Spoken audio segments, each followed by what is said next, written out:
Global Typhoon, Chairman TV. Weather update.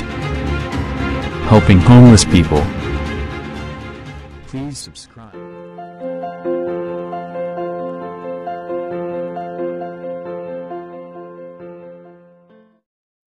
Umaga po, ito po ang latest update natin ngayong araw, October 7, 2025. Umiiral pa rin po sa ating bansa itong ITZZ o yung Intertropical Convergence Zone na nakakaapekto nga po yan sa Mindanao at dito nga po sa parte ng Visayas. Asahan natin may mga biglaang pagbuhos ng pagulan dahil nga po sa ITZZ. At meron naman tayong low pressure area na nasa labas ng Philippine Area of Responsibility. Nandun po yan sa parte ng Guam. Pero as of now, mababa pa naman ang chance niya na mag-develop bilang isang tropical depression or mahinang bagyo. Habang umiiral na nga po yung north-easterly wind flow dito nga po sa parte ng Luzon, kaya asahan na nga po natin ang kasunod na nito sa mga susunod na linggo o araw ay posible nang bumuhos o bumugso yung northeast monsoon o yung amihan. So expected nga natin, apektado po ng northeasterly wind flow ang parte ng Northern Luzon, Central Luzon, including Metro Manila. Asahan nga po natin may mga tsansa ng mga biglaang pagbuhos ng pag-ulan. Dumako na nga po tayo sa ating advanced weather forecast. Dito po sa ating advanced weather forecast, bukas nga po ay October 8, asahan nga po natin mataas din ang mga posibilidad na magkaroon ng mga low pressure area na mabubuo dahil nga sa banggaan nitong mga hangin. So asahan po muna natin na makakaapekto nga po ang mga pag-ulan sa parte ng Palawan at ilang bahagi ng Western Visayas at Western section ng Mindanao. Pagdating naman po sa October 9, so asahan nga natin na ITZZ pa rin at yung northeasterly wind flow ang makakaapekto sa ating bansa. Pagdating naman po ng October 10, so asahan natin magiging maayos at maganda ang lagay ng panahon.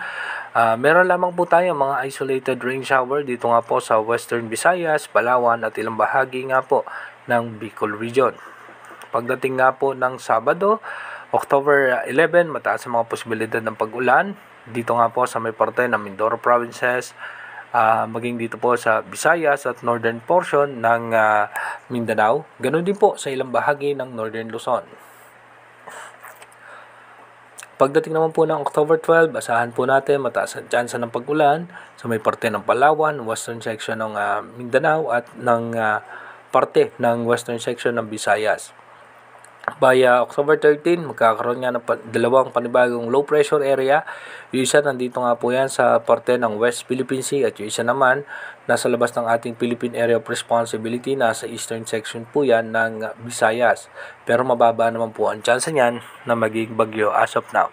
So asahan po natin by October 14, mataas ang tsansa na magkaroon ng mga pagulan sa western section ng ating bansa at ng eastern section ng ating bansa dahil po yan dito nga po sa dalawang possible low pressure area. Pagdating naman po ng October 15, so asahan natin mataas ang posibilidad ng pagulan sa eastern section ng Luzon at western section ng Mindanao at ng Visayas. Pagdating naman po ng October 16, so asahan natin mataas ang posibilidad na magkaroon ng mga pagulan sa parte ng Luzon. At pagdating naman po ng October 17, so asahan natin magkakaroon na naman tayo panibagong low pressure area pero mababa rin ang tsansa na maging bagyo as of now. Pagdating po ng October 18, mataas ang posibilidad ng pag-ulan sa eastern section ng Central Luzon, Northern Luzon, including Metro Manila, Mindoro provinces, Bicol region at ng Visayas at ilang bahagi ng Mindanao. By October 19 naman po, asahan natin mataas pa rin ang chance ng pag-ulan ng eastern section ng ating bansa. Pagdating naman po ng October 20, mataas pa rin ang posibilidad na meron po tayong mga posibilidad na pag-ulan. Dahil lang makakaapekto po sa atin itong easterlies at ito nga po northeasterly wind flow.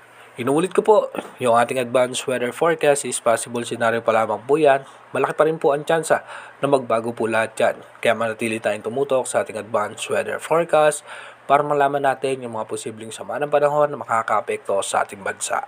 Mag-iingat po tayo palagi. God bless po sa ating lahat.